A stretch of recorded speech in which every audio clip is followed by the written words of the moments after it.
अस्सलाम वालेकुम, कैसे हैं आप सब। उम्मीद है बिल्कुल ठीक ठाक होंगे। Green green leafy plants really देखने में बहुत अच्छे लगते हैं और स्पेशली गर्मियों में अपने गार्डन में आप आएँ और गर्मियों मतलब गर्मी से बाहर से तो और ग्रीन प्लांट्स आप देखें तो रियली बहुत अच्छा लगता है। और आज मैं आपको अपने एक ऐसे ही प्लांट से मिलवा रही हूँ जो साल से मेरे घर में लगा हुआ है। ये प्लांट है ड्रामियोप्सिस मैक्यूलाटा।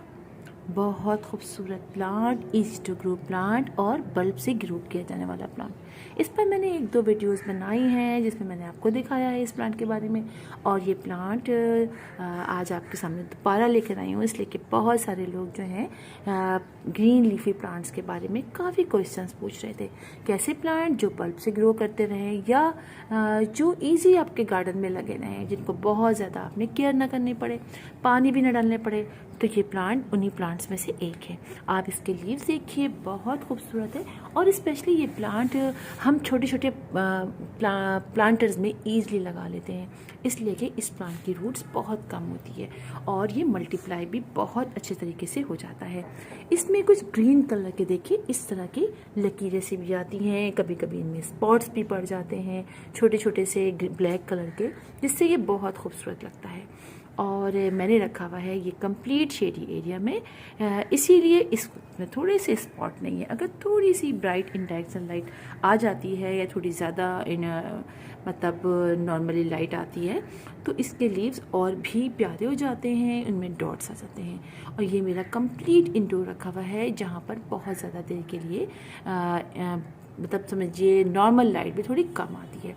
तो इससे पता चलता है कि ये प्लांट आप अगर इंडोर रखें अपने टेबल पर, हाँ बस थोड़ी सी जहाँ पर लाइट जलती रहे, ट्यूब लाइट जलती रहे, तो वहाँ भी ये प्लांट बहुत अच्छे तरीके से ग्रो करता रहता है। बेशक स्पॉट नहीं आते लेकिन इसके लीव्स का स्टाइल बहुत खूबसूरत है।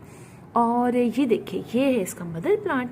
आप देख सकते हैं सारे बेबीज़ ने इनको घेरा हुआ है और ये बीच में मदर प्लांट है। और ये चूँकि काफ़ी नीचे गिर रहा था, चूँकि ये प्लांट मैंने चूँकि बहुत ही केयरलेस प्लांट है, इसको आपको बहुत ज़्यादा केयर नहीं करनी पड़ती है, लिहाजा जब केयर नहीं करनी पड़ती है तो इग्नोर भी बहुत हो जाता है। और आप देखिए कि इसके जो मैंने इसको बांध दिया है, मैं आपको दिखाऊं, ये काफ़ी बड़ा हो गया है। अब मैं इनको कुछ चेंज करूँगी, दूसरे प्लांट में पॉट में लगाऊंगी और इसके लीव्स काफ़ी बड़े बड़े होके चारों तरफ ऐसे ये गिर रहे थे, सो मैंने इसको इससे बांध दिया था। लेकिन अभी देखिए आप काफ़ी ये अभी तक खड़ा हुआ है, ये देखिए इसके लीव्स किस तरीके से। तो ये प्लांट जो है वो डायरेक्ट सनलाइट को बिल्कुल पसंद नहीं करता है। उसमें ये कुछ देर की अगर 2-3 घंटे की डायरेक्ट सनलाइट मिल जाती है तो उसमें ये चलता तो रहेगा, मतलब येलो करके लीव कर देगा आपने, लेकिन बल्ब नीचे वैसे के वैसे ही रहेंगे। लिहाजा पानी आपने हर जिस तरह और बल्ब जो प्लांट्स होते हैं उनमें हमें चेक करके डालना होता है, इस तरह इसमें भी चेक करके डालना होता है। ज़्यादा पानी बिल्कुल ये बर्दाश्त नहीं करता है, अपने बेबीज़ बहुत तेज़ी से निकालता है, लिहाजा आप इसको बहुत ईजिली प्रोपिगेट कर सकते हैं। और इसका कुछ लोग इसको पीस लिली से भी मुशाबहत देते हैं, इसलिए कि छोटा सा इसमें एक स्टॉक सा निकलता है, उसमें छोटे छोटे से नाजुक से फ्लावर्स निकलते हैं। हालांकि पीस लिली के फ्लावर्स ऐसे नहीं होते लेकिन लीव्स काफ़ी इसके मिलते हुए होते हैं पीस लिली से।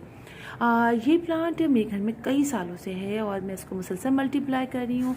और चूँकि बहुत शैलो रूटेड होता है लिहाजा आप इसको कोई भी आपके पास छोटा सा पॉट हो उसमें आप लगा लीजिए। ये देखिए मैंने एक छोटा सा बल्ब इसमें लगाया हुआ है जिसमें ये बहुत अच्छे तरीके से ग्रो कर रहा है। बहुत ज़्यादा फर्टिलाइजर की ज़रूरत इस प्लांट को नहीं होती है। आप समझिए आप महीने में 1 दफ़ा लिक्विड फर्टिलाइज़र दे दीजिए, गोबर की खाद 1 से 1.5 महीने में थोड़ी सी 1-2 चमचे डाल दीजिए, उसमें भी प्लांट बहुत अच्छे तरीके से ग्रो करता रहता है। कोई इंसेक्ट का अटैक नहीं होता है। और कभी आपको लगे कि इंसेक्ट का अटैक हुआ है तो चूँकि बड़े बड़े लीव्स होते हैं आप किसी भी स्टिक से निकाल के उसको हटा सकते हैं, वैसे इस पर कोई भी किसी किस्म की इंसेक्ट का अटैक नहीं होता है। और ये प्लांट स्पेशली उन लोगों के लिए बहुत अच्छा है जो बिगिनर्स हैं और जिनके पास टाइम नहीं होता है प्लांट्स को ज़्यादा केयर करने का। बस आप इसको समझिए बहुत ज़्यादा पानी नहीं डालेंगे, आपको लगे कि इसकी जो सॉइल ड्राई हो गई है तो आप थोड़ा पानी डाल दीजिए, या एक दफ़ा इतना पानी डाल दीजिए कि 3-4 दिन तक आपको पानी डालने की ज़रूरत नहीं पड़ेगी। आपको खुद ही अंदाज़ा हो जाएगा जब इसकी लीव देखेंगे ना कि ये हल्के से ड्राई की तरफ जा रहा है तो आप पानी डाल दीजिए। कई दफ़ा ऐसा भी होता है इसके सारे लीव्स झड़ जाते हैं और आपको लगता है कि नहीं हमारा प्लांट नहीं ग्रो कर रहा है, लेकिन अगर आप इसी तरीके से इसको, जैसे मैं बता रही हूँ, आपको केयर करते रहेंगे, चेक करके पानी डालते रहेंगे, इसको ऐसे इलाके में रखेंगे जहाँ पर नॉर्मल लाइट आती रहेगी, तो आपका प्लांट ग्रो करता रहेगा।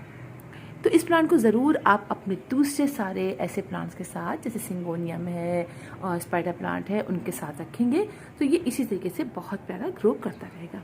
तो फिर इंशाल्लाह आप लोगों से मुलाकात होगी किसी और वीडियो में किसी और टॉपिक के साथ। तब तक के लिए अल्लाह हाफिज़।